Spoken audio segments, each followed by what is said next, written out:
Bocor halus keuangan ini maksudnya ada pengeluaran-pengeluaran kecil-kecil atau yang receh-receh nih, tapi kalau kita kumpulin lama-lama nih jadi ternyata banyak juga ya.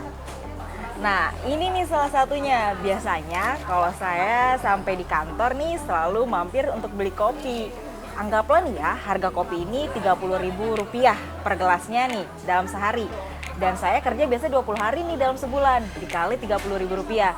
Bisa dapat Rp600.000 dalam sebulan. Padahal nih Rp600.000 kalau dialihkan ke investasi bisa dapat 2 lot saham Telkom loh. Nah, kalau Rp600.000 ini kita kalikan dalam setahun 12 bulan, berarti jumlahnya ada Rp7.200.000. Wah, lumayan banyak banget kan menggerogoti kantong kita selama setahun nih jajan kopi aja habis Rp7.200.000. Padahal uang Rp7.200.000 itu kalau kita belikan saham nih udah dapat 10 lot saham Indofood. Tahu kan perusahaan keren yang bikin Indomie? Oke, selain saham, kita misalkan alihkan ke reksadana nih. Reksadana pasar uang yang risikonya paling kecil. Uang Rp7.200.000 tadi kalau kita tabungin ke reksadana ini dalam setahun bisa naik 6%. Jadi Rp7.360.000.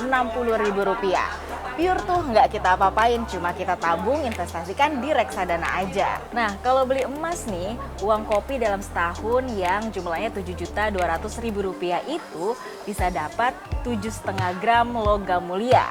Ini dengan kisaran harga emas yang saat ini nih ya 951 ribuan. Itu baru aja ya satu pos jajan kopi bocor halusnya. Belum lagi yang lainnya. Kadang nih emang kita suka lapar fashion dan sebagainya. Belum lagi nih tergoda sama diskon di mana-mana. Jujur aja nih ya, saya juga kemarin diskon 11.11 habis sekitar 1 jutaan deh. Padahal kalau dibeliin saham, kira-kira ini dapat 2 lot saham BRI. Nyesel sih, tapi ya udah terlanjur. Belum lagi kita suka nongkrong nih ya di tempat instagramable. Kebiasaan yang sering kita anggap sepele, tapi ternyata bisa menjadi salah satu sumber bocor halus yang dapat ganggu kondisi keuangan kita. Update dengan tempat-tempat instagramable dan yang lucu-lucu sebenarnya boleh aja. Tapi lagi-lagi, untuk kebutuhan yang seperti ini jangan lupa ya untuk dimasukkan ke anggaran bulanan. Jadi tipsnya agar uang kamu nggak menguap dan bisa jadi sesuatu yang lebih bermanfaat, yang paling gampang dilakuin yaitu catat pemasukan dan pengeluaran setiap bulannya. Untuk ngurangin bocor halus lainnya, kita juga bisa tentukan tujuan keuangan. Jangan lupain dana darurat ya yang harus kita punya 6 kali dari gaji bulanan. Untuk merumuskan tujuan keuangan tersebut, kita perlu nentuin nih satu tujuan berupa apa, di mana dan berapa jumlah uang yang kita butuhin untuk kebutuhan tersebut. Dari situ kita bisa nih nentuin berapa sih uang yang perlu kita sisihkan setiap bulannya. Tujuan keuangan ini fungsinya untuk mengatur fokus kita. Fokus ini kita butuhin agar kita lebih disiplin dalam menggunakan uang. Tapi tujuan kita menggunakan uang setiap orang beda-beda ya. Misalnya ada yang untuk buat beli tas nih yang udah diincar dari lama. Atau untuk dana liburan nih ke Bali, ke Labuan Bajo. Misalnya kita anggarkan dana 10 juta rupiah lah. Nah, udah tahu kan berapa jumlah dana yang harus kita butuhin setiap bulannya?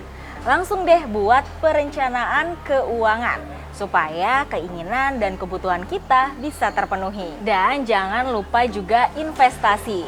Karena uang yang kita miliki saat ini nilainya akan berkurang di masa depan tergerus oleh inflasi. Kalau kita punya tujuan-tujuan untuk jangka panjang, lebih baik uangnya diinvestasikan. Karena investasi sekarang gampang kok dan udah secara online. Lalu transfer uang untuk kebutuhan investasi dan pemenuhan tujuan keuangan di awal bulan. Jangan pernah nih kita nabung dari sisa uang bulanan. Berapapun nilai atau uang bulanan yang ada, langsung segera sisihkan untuk investasi dan tujuan lain. Karena kalau nggak kayak gitu, kita bakal lebih gampang tergoda gunakan uang yang masih ada di rekening utama. Buat rekening khusus untuk bersenang-senang. Boleh loh kita tetap belanja, kita buat tersendiri nih rekening untuk bersenang-senang. Misalnya untuk ngopi, untuk makan di restoran, untuk beli tas, beli baju, beli make up, dan yang lainnya. Jadi rekening ini nih fungsinya untuk pengontrol. Kalau misalnya uangnya udah habis di rekening buat kita senang-senang, artinya kita harus stop belanjanya ya. Idealnya 10-30% uang bulanan nih kita alokasikan untuk investasi atau untuk memenuhi kebutuhan keuangan kita. Terus 30% maksimal untuk bayar cicilan. Tapi kalau nggak punya cicilan lebih bagus sih. Dan sisanya ini untuk pengeluaran rutin bulanan. Pengeluaran rutin bulanan ini juga harus diatur ya, supaya semua kebutuhan dapat terpenuhi. Gimana? Gampang kan sebenarnya? Jangan tunda lagi buat perbaikin rencana keuangan kita. Semangat supaya kita cuan terus. Tim Liputan CNBC Indonesia.